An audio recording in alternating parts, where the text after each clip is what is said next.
Hey guys, welcome back to Zero News. I hope you're having a great, wonderful day today. Today's article will be about Spief. SPIEF stands for St. Petersburg International Economic Forum. This is an annual Russian business event for the economic sector each year. More than 10,000 people from over 120 different countries take part in it. The forum brings together the chief executives of major Russian and international companies, heads of states, political leaders, prime ministers, deputy prime ministers, departmental ministers, and governors in the state of St. Petersburg, Russia. Now, the article is an Pepe Escobar article titled How St. Petersburg is Mapping the Eurasian Century. While G7, NATO, and US-EU summits, all platforms for US power projection, will highlight European irrelevance, it's impossible to understand the finer points of what's happening on the ground in Russia and across Eurasia, business-wise, without following the annual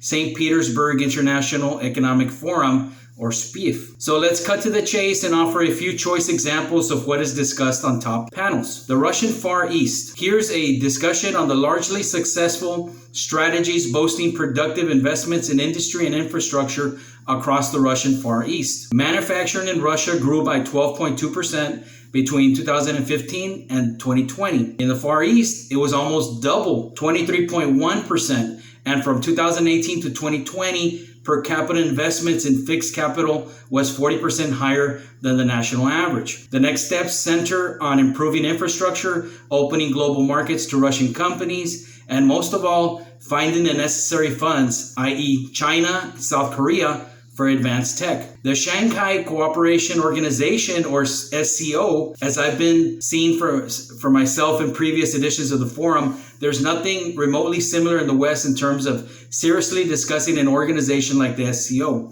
which has progressively evolved from its initial security focus towards a wide-ranging political economic role. Russia presided the SCO in 2019 and 2020 when foreign policy got a fresh impetus and the socioeconomic consequences of COVID-19 were seriously addressed. Now the collective emphasis should be on how to turn these member nations, especially the Central Asian stans, more attractive for global investors.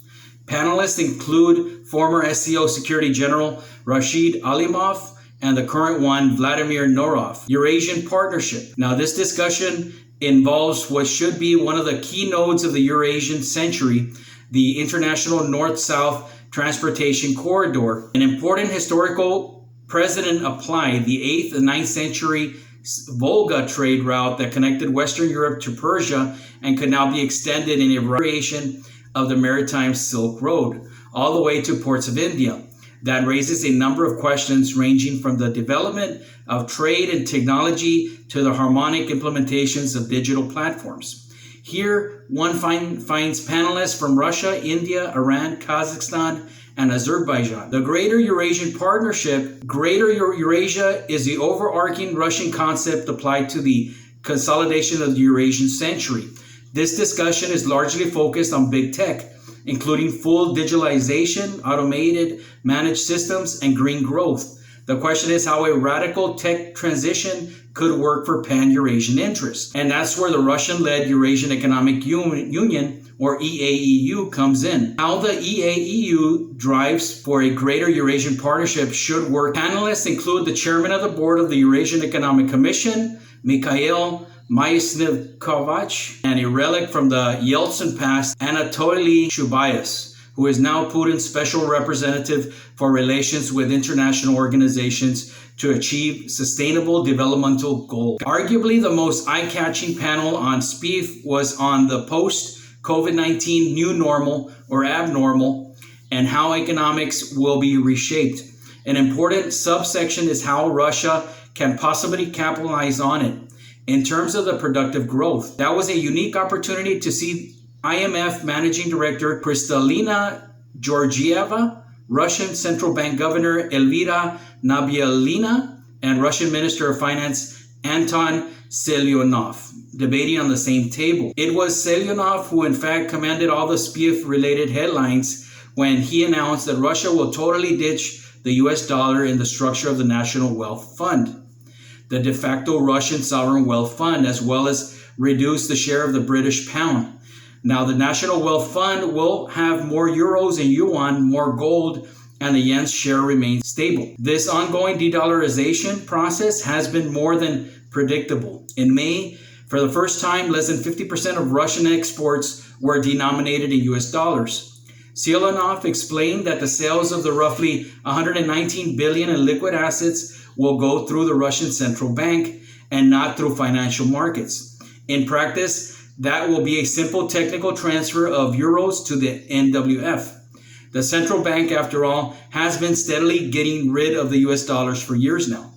Sooner or later, China will follow.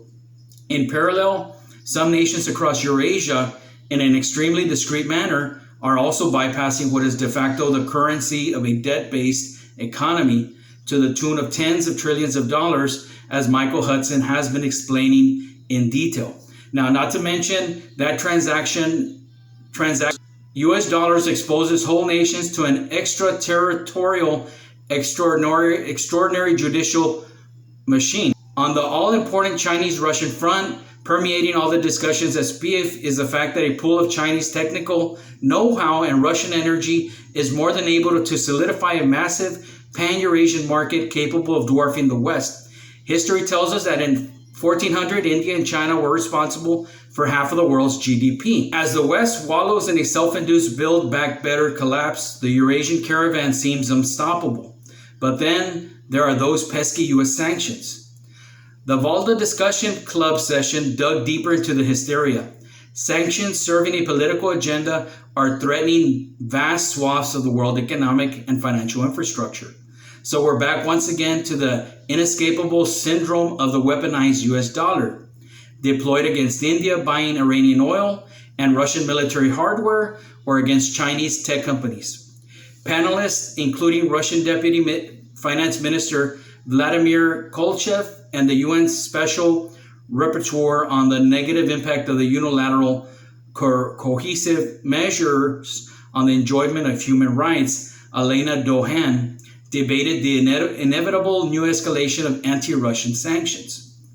Another running theme underneath the Spief debates is that whatever happens on the sanctions front, Russia has an alternative to SWIFT, and so does China. Both systems are compatible with SWIFT and software, so other nations may also be able to use it. Now, no less than 30% of SWIFT's traffic involves Russia. If that nuclear option would ever come to pass, nations trading with Russia would almost certainly dish SWIFT. On top of it, Russia, China, and Iran, the threat trio to the hegemon, have currency swap agreements bilaterally and with other nations.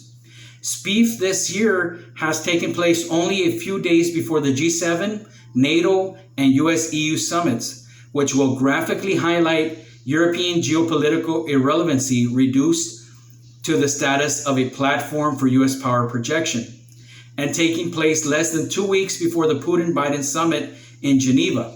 Spief, most of all, performed a public service for those who care to notice, charting some of the most important practical contours of the Eurasian century. End of article. I hope you like the information that I'm putting out there for you. Go ahead and subscribe, like, comment, and hit the notification button. I'll see you in the next episode.